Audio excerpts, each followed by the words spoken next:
Welcome back to this lecture. Remember, we are talking about pharmacodynamics, and specifically we have been talking about receptor families. We first talked about what we refer to as the ligand-gated ion channels, and then we also talked about what we refer to as the G protein coupled receptors, and of course how it works. Now, before we finish up the G protein coupled receptors, there's something very important that we want to talk about, and that is none other than what we refer to as second messengers. We hinted on it on the previous lecture, but let's now talk about it more. Now, what do we call, or what do we refer to as a second messenger?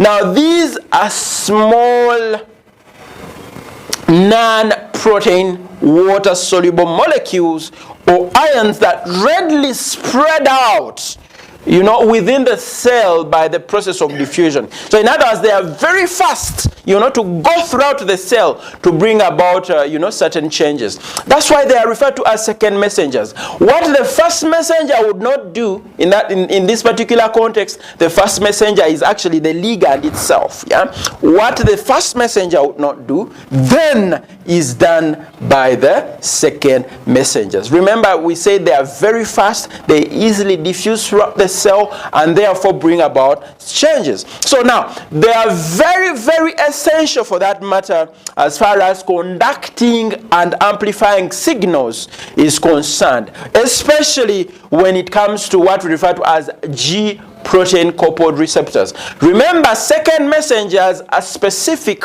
to G protein coupled receptors. Now, what are some of these examples of second messengers? We have what we call cyclic AMP, or what you would refer to as CAMP. Now, how does this come about? Of course, we talked about how it comes about. Remember, we said that once the alpha subunit, once we have the ligand binding on the receptor, and the alpha subunit dissociates, it can go and activate an enzyme called adenyl cyclase. And this enzyme basically is the one that will cause conversion of ATP to cyclic AMP. And this cyclic AMP, as we said, is responsible for amplification and transmission of signals so that we actually have an effect. Yeah? We shall look at this, or we shall see this further as we move on within the drugs. And then you should be able to appreciate it. Now, the second type of second messenger is what we refer to as IP3, also referred to as inositol 1,4,5 triphosphate. Now, this is also a second messenger. Remember how it came about? We said that once the alpha subunit dissociates from the complex of the G protein upon getting what we refer to as the GTP, then it goes and activates which enzyme? Phospholipase C.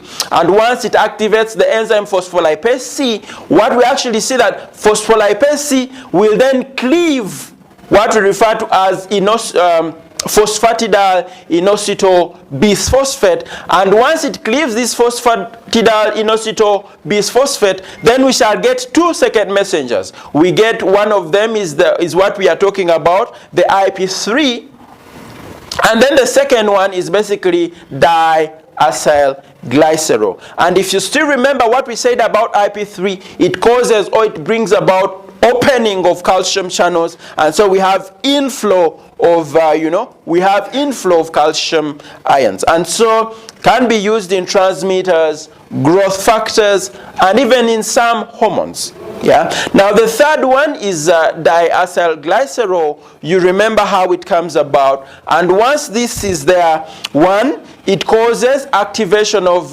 protein kinase C, but it also causes regulation of other, of intracellular calcium concentrations, as well as activation of other proteins, so that you have changes within the cell, depending on the primary function of that cell.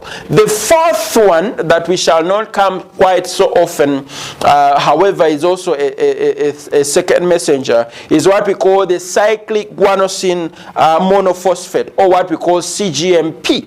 It almost has a resemblance with CAMP, but this one basically we shall see how it is basically produced, but it is also responsible for producing what we call dependent, those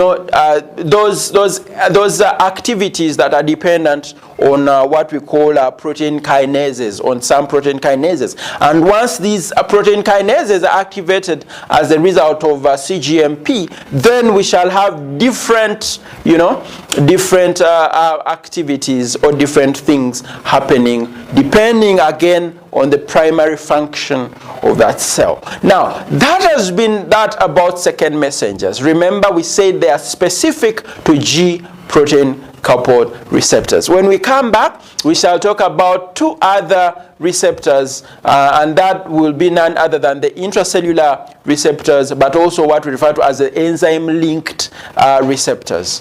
Thank you.